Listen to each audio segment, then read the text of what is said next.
Kahangan ie mahina one hulu ie mahano. Kuluta alo ifofonga ie aseni oe ofa. Ui no apeta aine ika ite unama. Alua koe ia hitua te si ita e ana.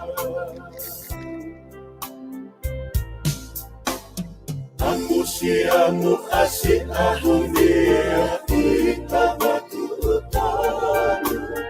Aku nefano no pia lama kene mata kanu. Kau inumia e mamahi oeta e fie mamatu. Takapode o hewahi ki mana ao makipunatu. Isa te uhanu tu kako hainai kene lava. Kene whakawhie mari e ae loko whanu he hoha. Na amo se me lahi e ikai pe kene lava. Kene o me whia whia au tae i kuko e la i mata. Alua ta'ahine.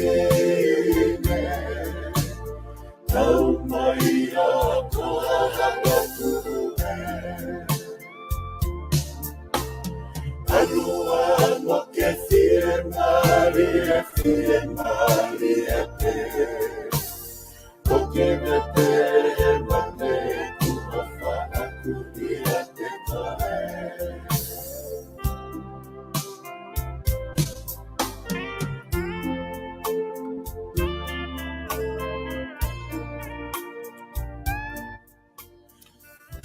Ko kore ke ku whanga moa he ngahi talawhata puto pe. O ku whao atu pa mihini ka ata moa e whainga maari e koe ni. Ke hoko toa i pe tau porokalama ko ia wa osi ki aho ni. Ko e talano ako mo politikare ai a ko iheni. Pea mo palofesa ino ke huakau ke ma whakahoko atu e tau porokalama ko ia maki moto. O ku ia e whatawange pe kainga. O ku wongo rere atu pe porokalama ke te ki moto ki apina. Peko whea ha whetu o ku ke iai lava ke whanangoa mai tau porokalama o ku taitari rei koe pe mo e loto whiawhia ke tau kauwhataha e tau porokalama wha o si koe ni ke ahoni peko e porokalama wha o sieni ke tauni o ku lava ke u whahoko atu pe mo e palofesa ke mua ke tau wau ki he malolo Christmasi mo ngai aholo tu pe toki whoki mai tau porokalama i he tau who'ou. I hene pehe ko whiawhia whoke taitari rei e palofesa e hauani ki sene Australia whiawhia ke taitari rei ko e palofesa ki he program wha osi ko ne tau ni lele lotonga tau ko fu tau lele loloa ka ko e me ko tau talanoa ko December te tau Christmas pa ko tui ko ongo wha whiawhia ia look forward te taha ko toa pe ke tau wau ki Christmas i palofesa ka lava ke tau maho malolo ai ngai family ka ngai aho ia family ngai kolo na whiawhia ai ke nau kauwhata. Ai hele pe ku taitari rei ko ke ta porokalama he ahon whiawhia ke palofesa whiawhia ke ngā ue pe mihena. Silvestar ko mau whanua he taimiu e alelei au pito. Koia. Mau ki afu pe he taimini ka koe afu hweni o ku lau aho pe wape taha ua. Koia. Ka atu mo ha kore ke hufanga pe he ngahi whakatapu ko talama e porokalama. Ka ata pe ke tau whakahoko e tau talanoa i he ngalu ea he ilo na aonga ki a kakai e Silvestar. Ka ku ilo whoko po tau porokalama ni ka hoko mai e whahai tau koe ke Christmasi pe ko mau ea o e telefoni e ki kakai me i hapai nau ka matakai pola na to he whalai te. Ka koke poko kamata kai pola falai te ki hat au lere pekis masika ko me pe ko ngoi ko to mu ai ko e frausi es ko ta usi vesta ko me pe ko ngo ko viviri ke tau to mai ki tonga malolo he nga we pe ko fra am pe ia ko na lava kai mau ha fainga mari ke te to ki tonga ange ko ta fa lau ke te ki to koto ke pa to tu a ke kere ka te ma wa nonga mo fi mari ne ongo lau he kakai ni tau no fo he ni he meri e fonuani ka ku i kai ke nau ilo me na tol pa tu ku hau o tau totongi e fonua ngai fonua ko te mo kala tau no fo ai ko me ala ya pito ia ka ku nga au e ngai fonua ko ia o kai ke tala noa tuku hau o ku ke totongi tuku hau ke fataki ake ngau e fonua pa ko me ula malava vai na wa we he kulahi ai tuku hau ia na to ko e pe me ko ma lunga nge ho va he ko lahi nge ho totong tuku hau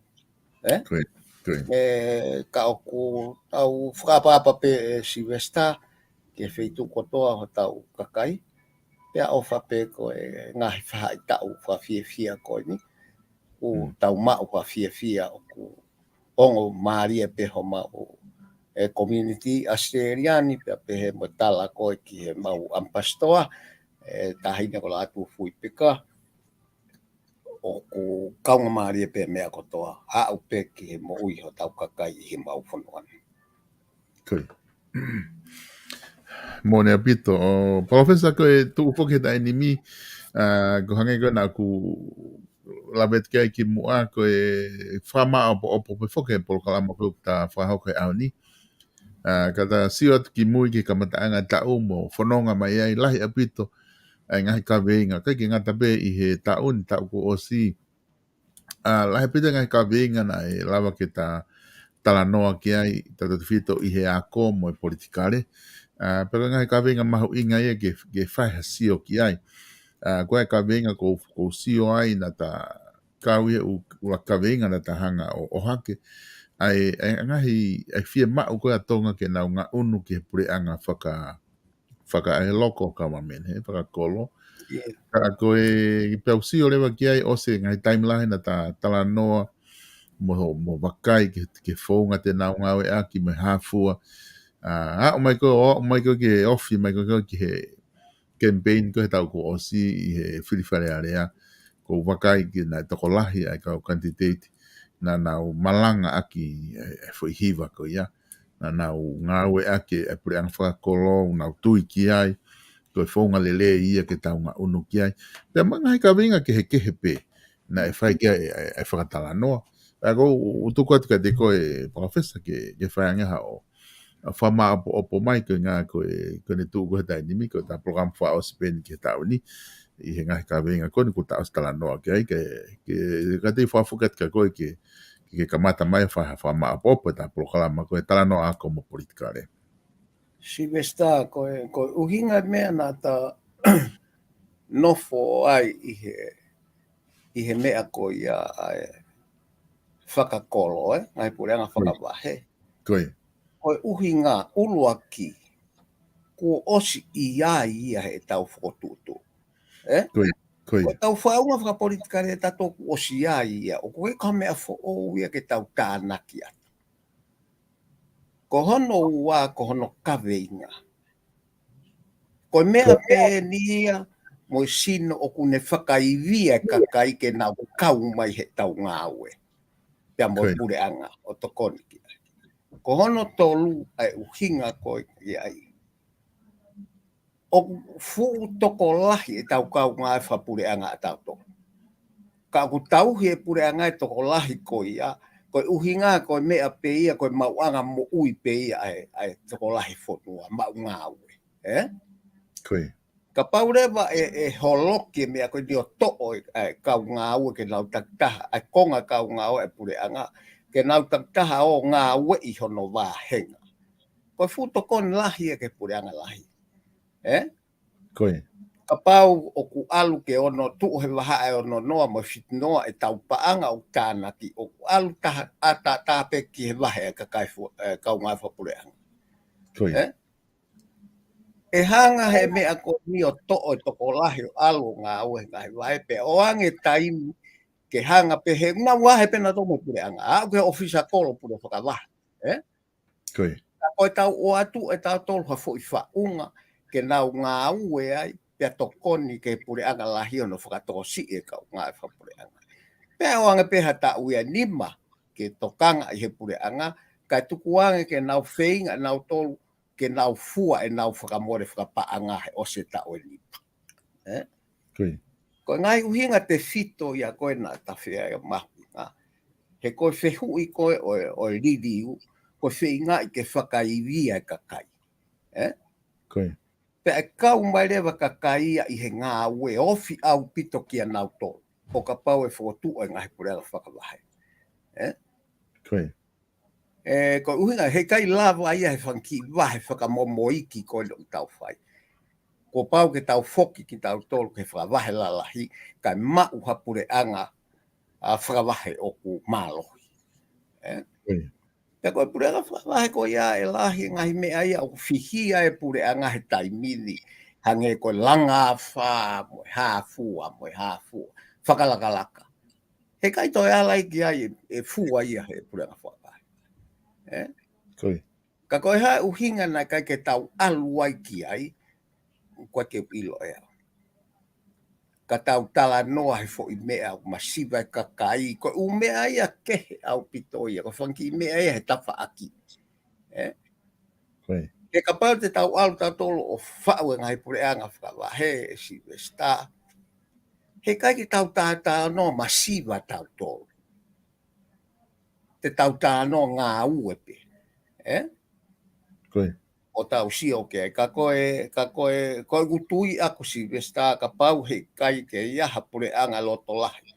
Ke ne whakotu o mea koe ni. E kei tai mau pe tau mau e tai tolo he tai lahi. He koe kai ke hiri ato whatongia e ke kakai wahenga. Ke nau o ngoi o konau whatongia.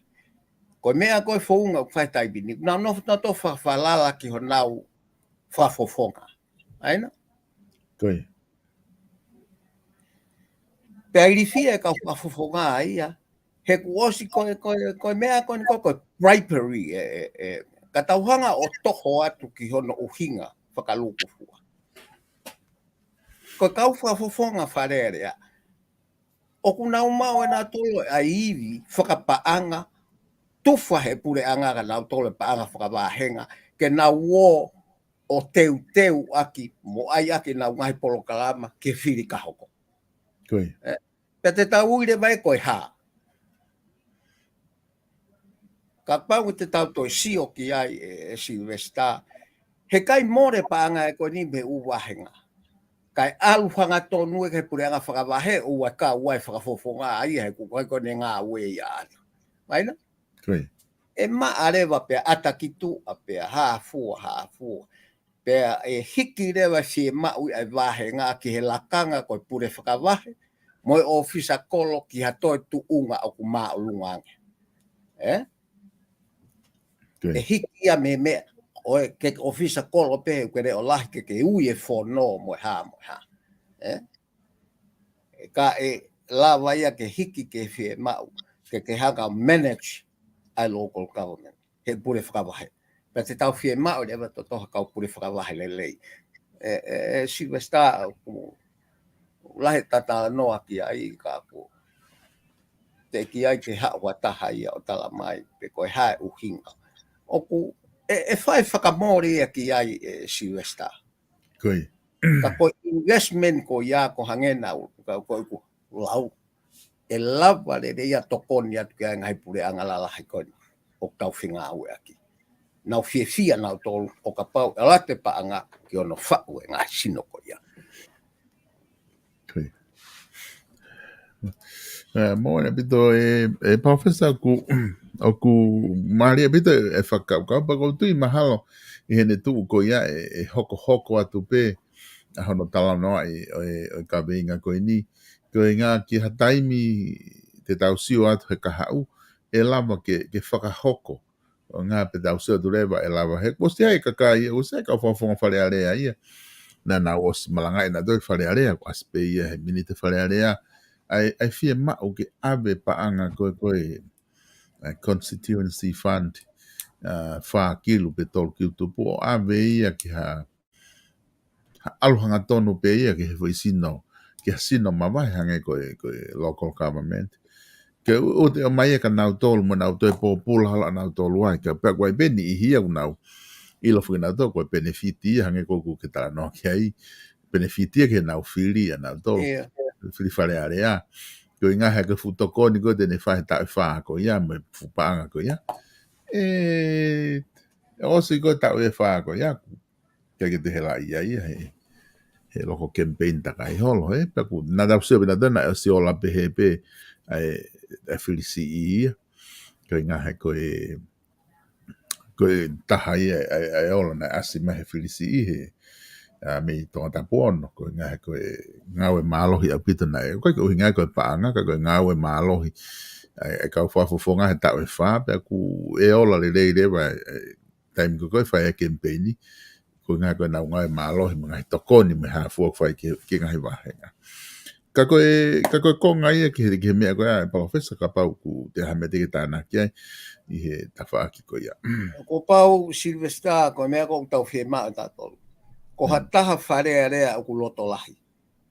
Koe. Ke ne whakotu ue ririu ko ni whare area. Koe. Ko mea e ko uwhie mau. He kai ke to ia hataha ia i loto lahi. Ke whakotu ue mea ko ni, he pehe ia. Tau mai, tau paanga pa ke alu ko whakotu ke ua mai. O ku kai ko whakotu ke ua o mai. Ave ki he wheitu to tonu. O ton ke ave ia e pa angkoni. Koe. O ua te ke nofo holo ko e ai o kumu palau, pa ave palau ia tau ho api mo hafua. Pe hei kai ose palo pare mai a ko e nisi vesta. Koe. Pe hange ko e kulau. Ka pau ko e ke si o pure a ngā ko bribery lahi tahain po hoko e whonua. Ko to hai ha mea e toi si o ke a tau whare area. Ka ke a uia o ko whakapapa pēo ke whare area. Ka kua pau ke iai e toko taha loto lahi. He ngā ua whare area ke ne whakotu o mea ko ni pe whakamahino ke wāhenga. He kai more pa anga koe ni. Ka pau e alu ki ho tau pure anga whakawahe. Ke tau tofu hia kātoa. Mo whaia ke tau ngā ue. O lavare rei pe ko whaaki lua ko si lavare rei wahai ai toko whiha ki he tau. Pe ai pa anga ngā ue. Ka koe uhinga mālohi taha se Silvestra. Ke tau lava taha e iwi o i kakai muri o hawāhenga. Ko fu tokoni lahi au pitoia ke wāhenga. Ke nau ka pau te nau lava whakataha e iwi o nau kakai muri. O wawai, o hange pe koko taimini. Kai alu hanga tonu atu, o kai ke alu ka ngahi mea, o ku hange ko ni koe. Tau whie au hi langa holo. Pea, kai ke toi maho kakai e, ke whakafotu nga hi olo koe ni. O whakafofa pe ai ngā ue, ia kai toi iai e kaweinga ngā ue, e toi lele iange, ke whakaluku fua ai kakai e whonua. Ko uhinga ia nā tā nofo ai i he mei ka mata mai e ta poloka ma i he ngahi mea koe a Silvestra. Ka tau si ofi pepe ia hi haririu, e tau lere atu koe ni. Whakaofo ofa e Silvestra o ka pau e a haririu pa nau whakaukau i mea koe ni. Koe. Professor Maone Pita, pea koe me e tahana ke tala noa fuki i he primary. Ko mahino mai eni tainimi kua o si tā e tikite, kua si au e tikite hono whailo o e whafonga ko tonga tapu fitu ki ai. Ai ko e hoponi i he, te hoponi i he primary pe ia, i he lao whiri. Pea kua si au e tikite ko ia, ko dui mahalo te tau toki whoki mai mahalo tau tolu ia ki he laino Sanuari pe Februari. ke toki whakahoko ai hopo ko ni ka pai au ki ai. Ki he whare hopo ke iai tiki te koe ni. Ka ku mahino mai ne ku kei hoko atu pe fo I seini ko ia o e hopo ko ni ko he bribery. Ko ia ngai a Silvesta e tau whiohi mo lao, Koe. Ka pau pehe ka kai au mau. O mai na to uhingai pe avele mai ke whakamauanga. Ke au whangatuku me iai. Ka koe uhinga he koe mea kaulahi e keisia koe ni. Mahalo e whakarea pe ia koe keisia piveni mo whahinga koe na Ka koe mea ia koe ni o ku mei whekau aki lahi ia pea moe election commission. Koe. Mo commission whaifiri. He kuia ngahi mea whehu ia he toko lahi kau o lisi o vahenga koe hae whahinga pe koe kakaina e toki o atu pe ia o le sita whiri pa ospo ia pe nau au nau to. Koe ke nau na fo ngahi whehu I pe he. Ka pau o ku mau he kakaia koe nia ngahi whakamooni koe ia o ku whakaofa pe ia. Ka koe tawhaaki ai lao Silvesta pe hono kone tō ngā na ia. O koe e tau totonu ke whakahoko pe whakaeke. Pea koe e totonu e whaha e taha ke nau tari eke ko ia. Pea tok whakamau ure he whakamau e Silvesta. Ka koe tau ngari mea pe tatolu ke ai ko tok whakahoko pe I he mea koni ko osi. O tau lere mai ke whiri koe ni. Pea ko tō whakahoko pe whiri koe ni. Pea ko he halai dia te tau alu atu ke ai ka ua ko hao ai fo I whaunga whiri koe o tau ngau aki Silvesta. Koe mea ka koe ke totonu ke whatau ita tau tolu ke tau whilau aki. Ke koe a ngai a nofo mo lao o pehe.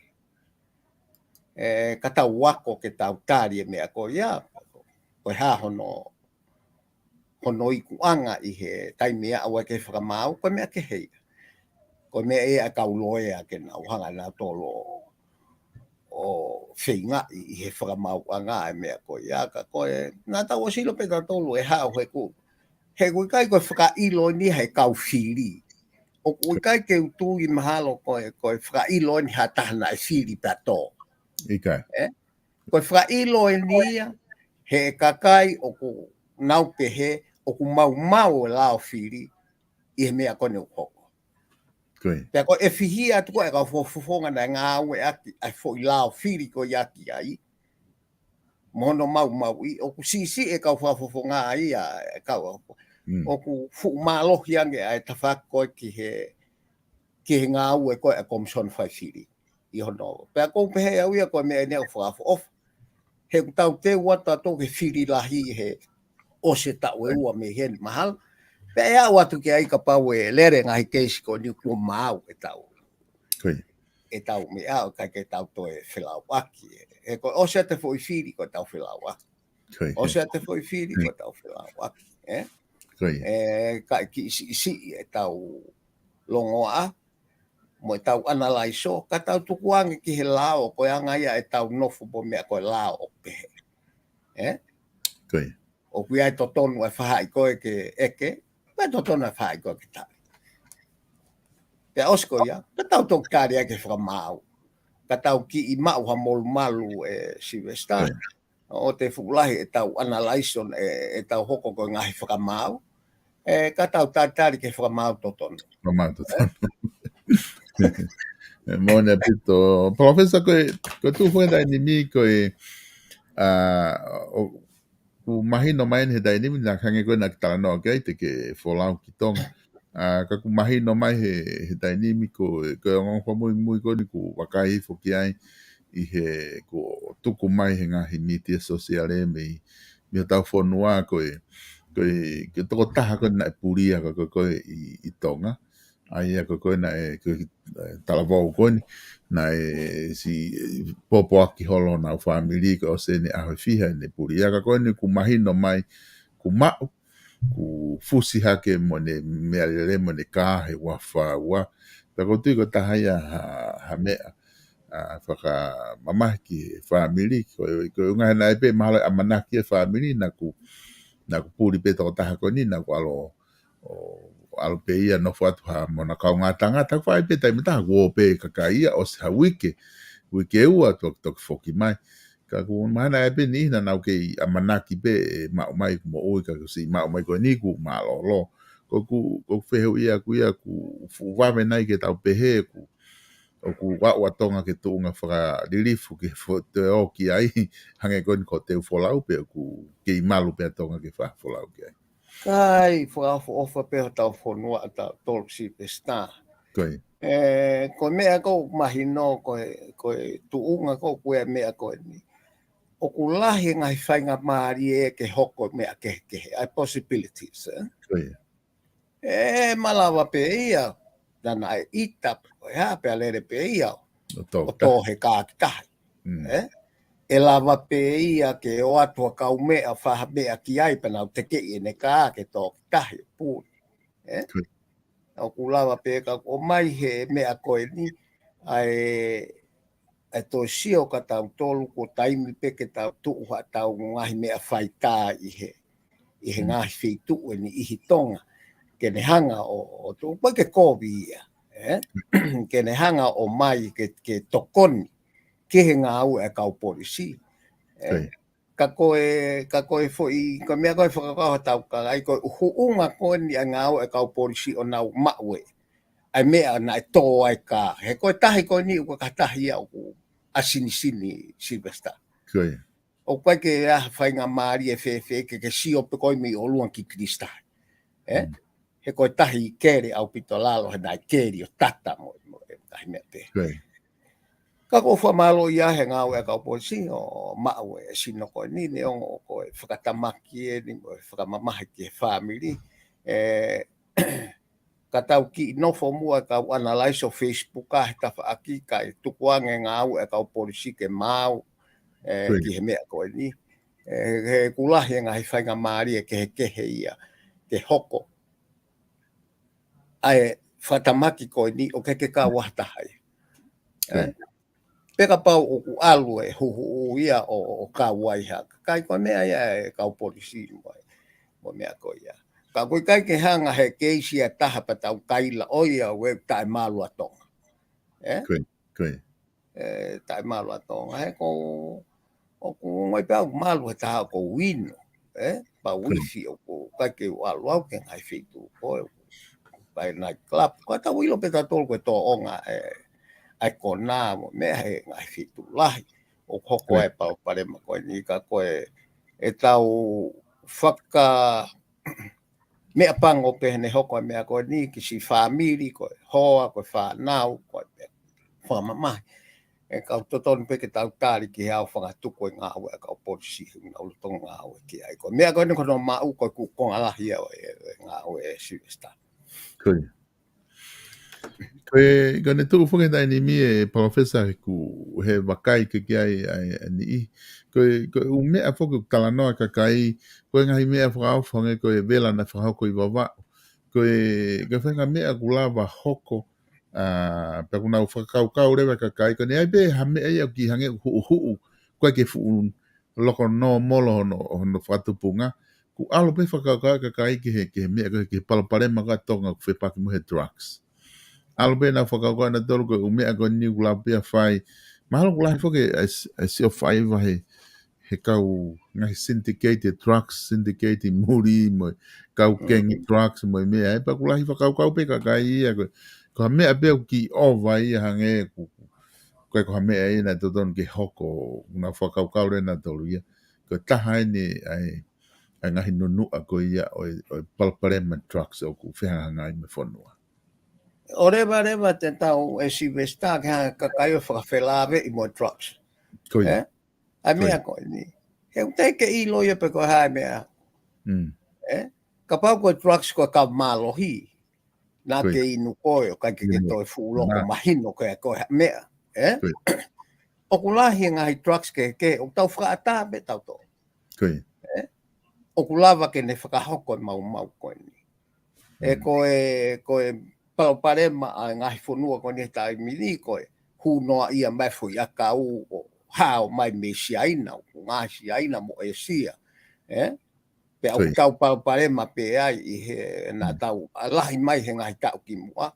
Ka Koi. ku alue ni ai ngā au e kau polisi o kai ke tau toi whanongo ki hangahi. E me alahi ke hange koe ne kamata asi koe e mea koe ni. Koi. Koi. Koi. Ka au ku ka tau whamama o mo no whelawe i hono whakalawe o mea koe ni hoko. Ki he trucks ka e ua pe ko o ko tatari pe ke ngā kau polisi ke mahino he ku una lava le rei pe na tolu ai ngā au e koe ni ka ko pau ke ia taimi he koe mea he koe ni hoko i muri pa ko hono fu lahi o ko pe au ke au ka ko tonga ia o ku tai tahe ne hoko pe ka wofo he ne hoko ai mea koe ka kapa tau whakatu atu ke he ki he tūkunga o kuia ho tau whonua. Kawa mālohi ia mo mea ko ia ke mau he whakawhia o ku Malawa, Malawa ia ke hoko Silvesta. Ka ku tau kore pe ko tau kakai ke tau ki i whakautu mauku i whomua. Ka e whai ngā ue ai kau polisi ke mea ko ni. Te kia ke tau longoa. He tau kei longoa pe fo i e la e Silvesta. Ai kau analyze o mo e kau wo YouTube pe nolo ko hai uhinga o ku tau wa tala no ka me ko ke tau iloki ai ko tau si o pe he video pe tau una hai ono vai o fe paki u whakamo oni ke tau si o ki ai pea o ku no forever kau polisi ke e whamone tama koe na hai hono vai whamone tama taha na kaka hake me ai he awa he ato ke ukitua o hai whewhere koe whahinga tala no ai o ku nofo kau polisi ke ai pe ku iai ko hana mo oni atai mo whepaki pe he ai whakamo oni he kono uhinga he kai tari ai whakamauanga ke o atu he koe rea tama koe a kenche rea atota. Tēnā ona toke re ko te ho lotu mo mea pe ko tambanga re rei koe pe ko tampau pe koe. Ngai mea ia. Ka kufula he tau wala Silvesta ki he ngahi mea o teke to tonu ke tau wala tau tonu ke he kai kaurere ia ke kakai ko o kuia e whelawe i pa mo mea koe ia. He ku ngā ue pe kau polisi. Kai ke ngā ue kau polisi ke o taimi. Ke pehe atu koe Facebook. Futuai ho mo ngā ue. Whakawawave mo. O koe ke pehe ngā ue kau polisi. He koe whakatotolo i au tau ilope. Whakatotolo e koe mea lahi. Te koe ngā ue koe au nau ngā ue nā tolu he loto lao. He koe taimi ni te ke mau koe whakamoni ka nake mau e lao. Peke ke ngā ue. O ku pehe anga koe no ka moe lao ka me ko tau toka ngai ki a Silvesta ke tau wako pe mo al mo tau mahino ka tau tolu no foko ka moe lao ka no e tau me a Silvesta da ma e ka polisi tai ton ke dau ngau ka ku na osi hala ia pe na tolu tala na tila trucks mo hafu ko foi mea kehe ko foi ka venga kehe ka pa una involve mea ko ia o mahino pe he ka ke nau ka mauia he ka ke nau te polisi na ai o ku tonu ke kakai fonua ke nau whamama pe nau whaatatari ke arewa ke mau e ngau e kau polisi pe aku tonu pe foku mo e kau polisi ke nau whapapau i o whalalaanga ki nau tolu he kakai fonua ke ona hange koe vela koe i baba upea tapuni vave me a ia o tapuni i pia fai te ria putu ia pa te whakaapa pa nau tau ke tari e petai ni mika wālau e kakai i profes. I o koe me ai au ko hoko i he nā talau ke ai he mea kuosi. Ai e tau ngā ue ki ata mai e tau wako. Koe. Kai. kai ma'u ha nonga ma toka maari I he fuafatongia. Hena na wosi o pena tō sula, mo e whai ka mea ko ia. Ka kua o hofi atu whoke Facebook ka hai. Kopa, peka pau tō huke e mea ko ni ia whahinga uhinga. Pea tau hau pe ki whaka, au whangatuku tatau. Ko fu whamore ko ia, ko teke totong. Ki he mea ko ta uhinga ki ai te ki whai maari. Pe ku whakato e miho ho mea ke whai mo whakangata ke si ko ni pe kai. Ko mea ia e lao, ka kono whehui ana ko ni. Ke toi huke, ko mea peo hoko mamani si westa. E ku hoko I mamani ko mea ulau tau, to taaki ki olunga. He mau ngai whakamo oni ia ke mea nai hoko. Pea toi huke ke si ko ia, ko mea hoko lahi mamani. Me hoko whaka aho pia he no whakamo ui me he ku. Mahalo ka pau te ke sio here uhila o kui ko cold case. O kui ai waa ke hia ki ai whakatotolo ke ngai case o kui ke lawa solo. Kau toki hawe taimia mo whakamooni ke whakawaki. Pete tau alo o pehe kai he koe whakawhikiko ni ko whakawhikika kau polisi mo kau Facebooka. O ku hoko kau tau ai pe si vesta tau whaapapa pe kau polisi. Kai to whinga ia nge ngā we ke tau sio ke ue to lawa whehu ia. Na e atu ka kau polisi nusila ia kia. Ia, koe kore a whamiri mo e hako. O koe ka me e ta whakalao si westa. Ai kore ke reopen her case. Tupe a whakamooni. Ka kulawa hei ka hei whakamooni o liriwe au whakatuku. Koe me e ke tau sio kia. Professor ko ti ko me maho inga ni hange ko ke to whamama whai ko I tanga hi polokalama hange ko I he tauan ai maho inga ke hawhainga ngā aue o tau whai ke hā mai ai e tau ako pako utu kono tahai no uhinga ku tapipiki he ta polokalama ke tau tala noa ako pe tau tok tala noa politikare ka koe ke fo itala noa politikare ata pe pau ke fo pipiki ate ako he toko ni fo ke mama ko ia ke hulu ai ngahi I siu ko lawa whahantala noa ko manatu ke kuonga koe ni o dark ages ka ko iho o whakaukau ki ai o tau whanonga atu ki he kuonga ko ia pe ku tau whanonga tatolu ki he kuonga hange ku whaau he kakai ke golden ages ka whakakuonga ia o ku lele ia ia. Si vesta koe whakatokanga koe o ku tau atu. Koe ngā ue koe whaiwhekau he taimi. Nai kai ke au ke mana koa ia o kuhiri. He koho te au ke alo whaiwhekau o kuke ia e kalu se whai lahi ke alu ki ai.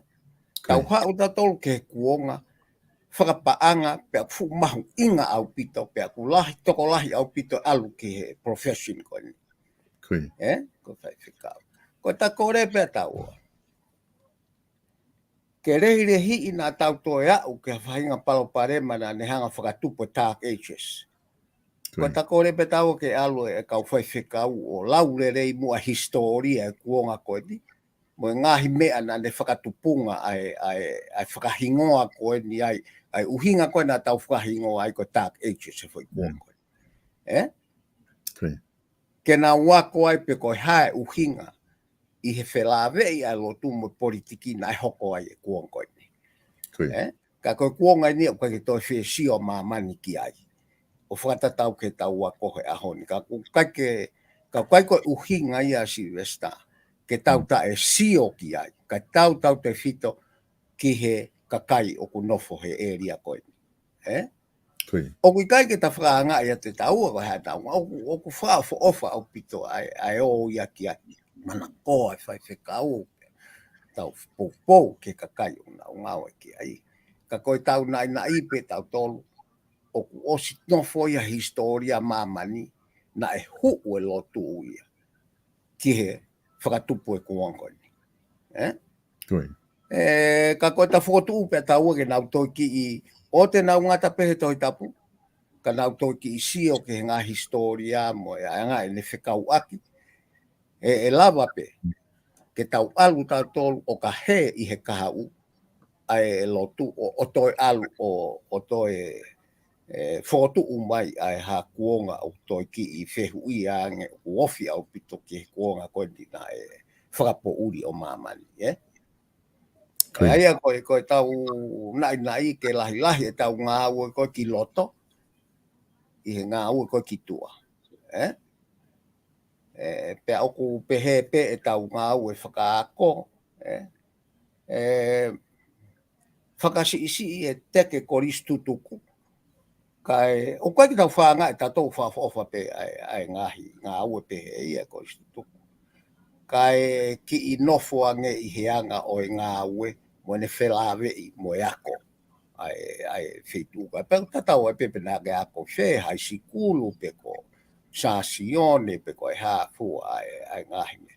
Ka tau nofo ange he tau ngā ue pe ku ne whakaata mai e tau ako. O ta tau ai pepe nā ke ako whe. Koe mea ia Silvesta o ku ta nofo atu ai. Koe mea lahi koe whakaulungaanga, ka pau te tau sio ke he konga o laki koe, ka pe koe koe ta nai atu pe ki he kau whaifukau ke toki whaalahi angi nao.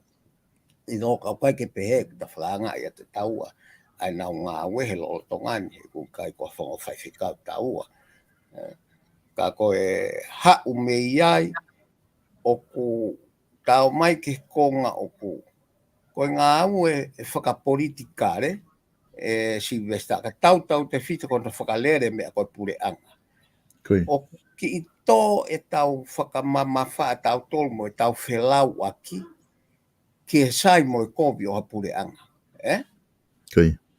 Kai ke tau nofo o sio, pe koe hae whakaawarisi o e mea I loto, o ku lawa he pure anga takaha. Pe ka pau o tō ki lalo, koe hae founga e hiki hake ki o lunga.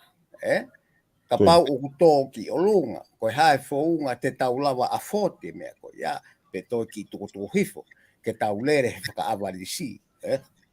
Ka au pehe Silvesta o e mea he whakawhika o na ui koe golden means. Ta lava lere uhinga ko ia o mai ke tau whakapolitikare. Ka pau te tau whenga ma o pepe ko whe o ko he ko taimi ko ngā ue pure a ngā Silvesta. Ka pau ko foi laini hanga tono. Pea ka tau pehe tai wea no kalafi. Pea alu tōki o lunga, tōki lalo. Tōki o lunga, tōki lalo. Koe ai koe lau maari e koe langa whanua te tau whenga ko taimi o tō ai ki lalo ke tau whakafoki hake ke foi laite. Hanga tono. Ka mai tōki o lunga te tau whewhe ke tau nofo ki ai, pe koe tuko hifo ke hare volo tau lava o makupusi e whanua o fua. Ka ku hau e mea pehe Silvesta tene to'o ai mea koe uihe kau pālai koe negativity. Koe tau nofo ai koe whaika mea koe iahe e tau whakau ha whanua. Kai ke iahe mea e mauai, Silvesta. Ka pau koe tau mamae ua pa tu e ta whake tahmi o lunga ke koe poupo pa tu hake ta whake tahmi me lalo kai ko whaka. Kai ke nasio na ua koe hafo I lai ni ko ulere I loto. Ke golden mean ki he whakaawarisi koula ko e nofo ai pure anga. Pea o tau te a e tau tole pure anga he ne tō hake ma ne tō hifo. Kai ke tau te a I he ne re koe he I loto o. Whakaawarisi e ne ngā ue. Ku whakalawe ia ke hono ngahi whatongia totonu, whatongia pau. Ka ku iai e ngahi mea ia koe tau ngā ue foi whaunga ku I koe kau pālain ko system. O ku kai ke pehe ke ta ia mea e whakalere I he whaunga, I he tau alu. Ka koe tau whakalere I pe ka tau mau pe hono o koe ke tōki lunga, po ke tōki lalo ka tau nofo pe loto sio ai. Ko me ai au kui ko reality ai government operation. E kai ke hapure anga ia te ne whakalato ha pe sete fiha whonua, ha pe sete te aue whonua. Pe kai ke hapure anga ia te ne lava o tuku hifo pe sete aue whonua. Kai ke ngā aue ki ai. Ka koe mea e ku taimi ke alu ke hatau kakai, ke koe taimi koe ni ko tau tu e kau tama me olunga, o ke mo kau tama koi lalo, ka tuku noa i pea loto.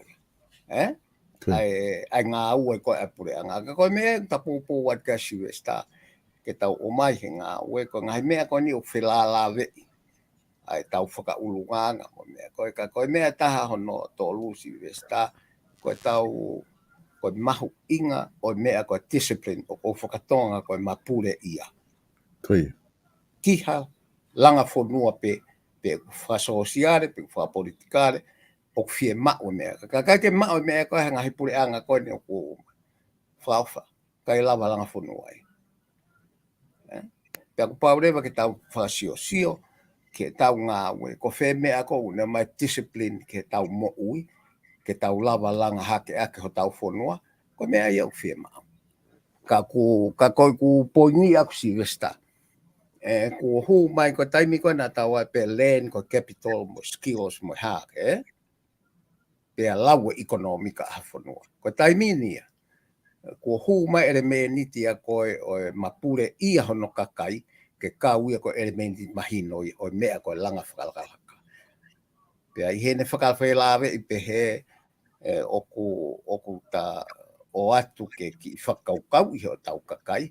Pe ko tau whaika mea koe, no whahe taimini e lawa ha tau langa whanua pe kai. Ke eku tui aku, he kai ke lawa ia. Ka pau te tau whekolo aki pe i he tuu me he ongo kauhala, kai tuku aloto maari ai mea koe oku lele ai mo oni koe o hono o ngā ue e mea ko hapureanga. Ta tau ai pepe ko hapureanga whe. Siwe sta ka koe pe ko mea pe tolu ke tau hanga o whakaukau i he whakaosi kone e tau. Ke tau talanoa ki ai pe whakaukau i mea koe. Ia ka koe ke tahanga tau o atu koe e ta pehe ta ta palasi ata. Ko ta o atu pe tau ai ke ofa mai o whakaukau. Koe. Ko tui mahalo e Professor Mahino Obito ai whakaukau pa mo i whatalanoa ko nu ke whahe whiawhini. Ka ko ngā kata taimi Professor ko tuku atu ka te koe ke whaama opo mai lewa ta proklama. Ko ilo i pe ko ta proklama wha o sien. Ta toki osio whaama opo pa ta toki māma e he ahoni. Si besta ta atu pe ha ta popo Christmas me proklama. Koe. O tau kāinga. Feitu ko toa pe o mo iai he mamani koe ni. Pe pe ke whaostau. Mo e whakatokanga pe ke mo tokanga ange ke o mo ngā ue. Ke mo piki ai he koe anga koe tua mamani ahoni ko wafe ua tolu.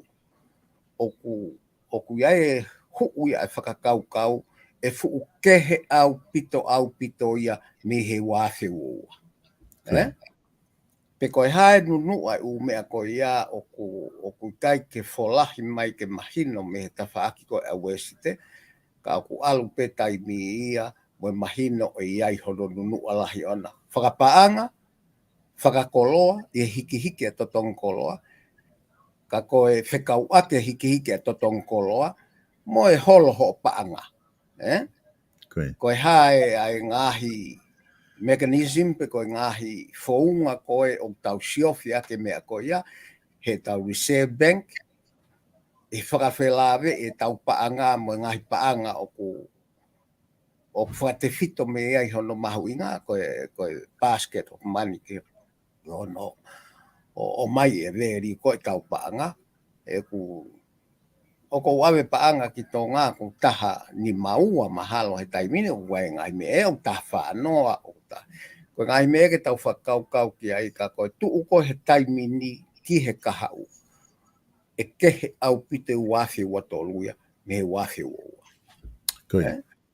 Tau te whito ke ta whako ni ko iai pau ke tau whakatokang ko tau kakai he ngā ue o kei lere pe ngā mea ni no molo he taipini ka e hau e nunu ai au ke he Silvester nā ta whata anō pe ke ai he ngai Polokalame ni ka te tatoa ko ia ue ke tau fu ou tau to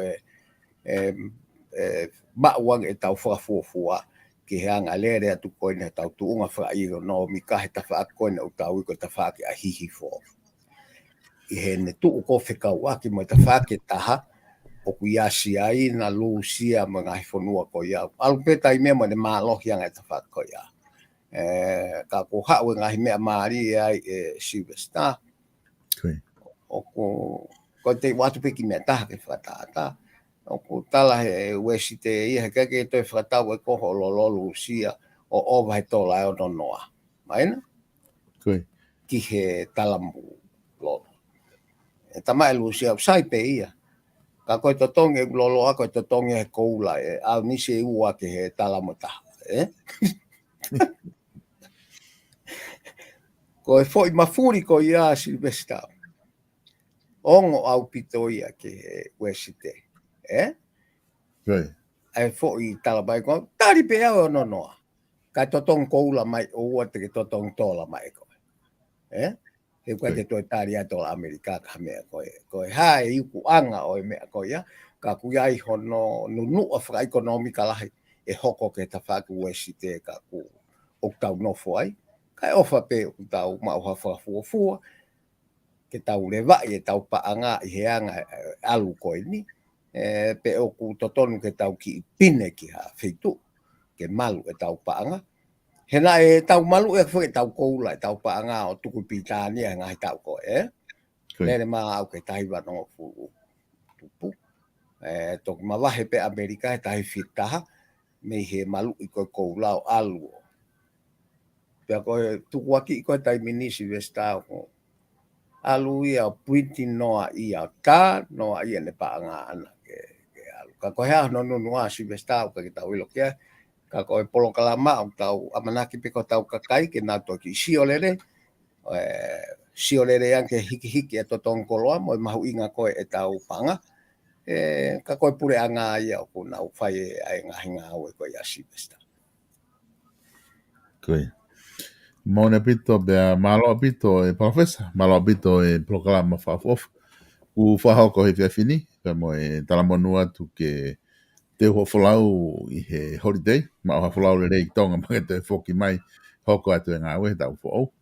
Ko foi whakaamu pe Silvester.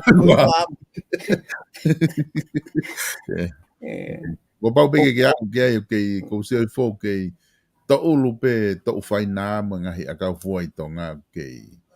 Io ka ua tu pe kei fua pe mei, sto atu. Sto atu, Monla.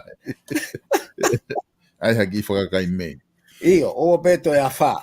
O te a wha, Mona bita o whātou professor tato ki whelongwaki i he whoki mai Polokalama he tau whoau.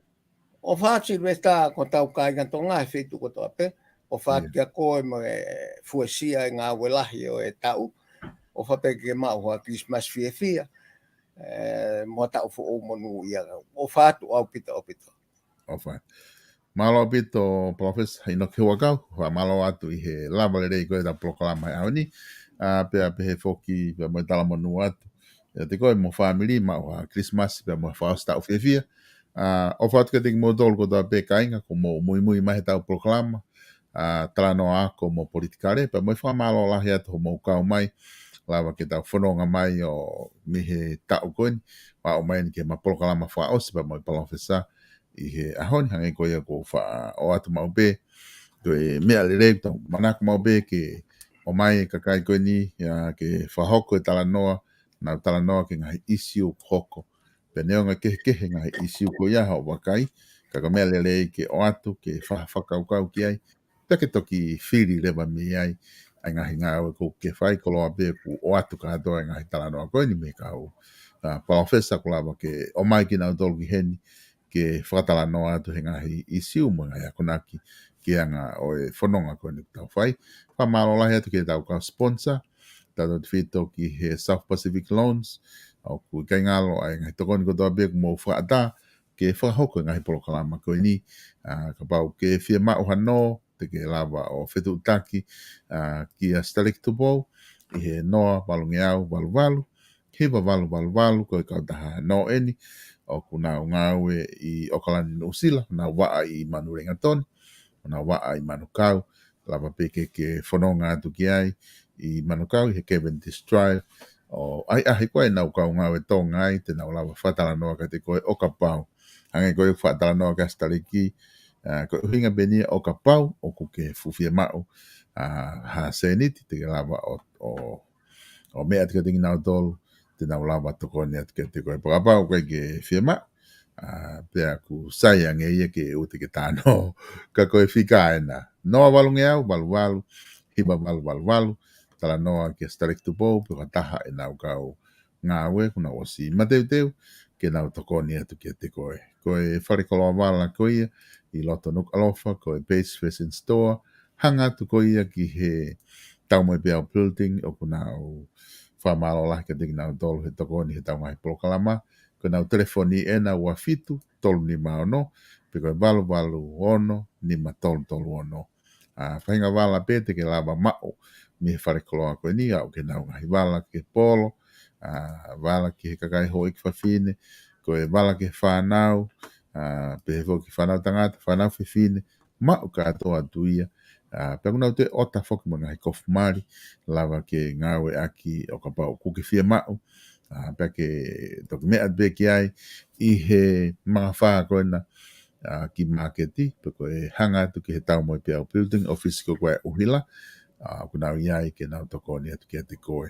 Ka pau ku iai hangahi kātoanga, pia mua ngahi whakawhiawhia ngahi aho atu koe ni, ke loto ke whaita, ke live stream, ke mamata mageha ngahi family, pe me whitu upe o kuna iai, te ke lawa whitu utaki mai, i whika telefoni koe na, ke maulawa atu whahoko i a service koe ama au, e noa wataha, ua noa nima, noa ao noa fitu. Koe ngata pe ia tau ngahi polokalama koe ke whiawhini, tau toki whilonga ka pongpongi, ngahi polokalama hoko mea ka mō mea.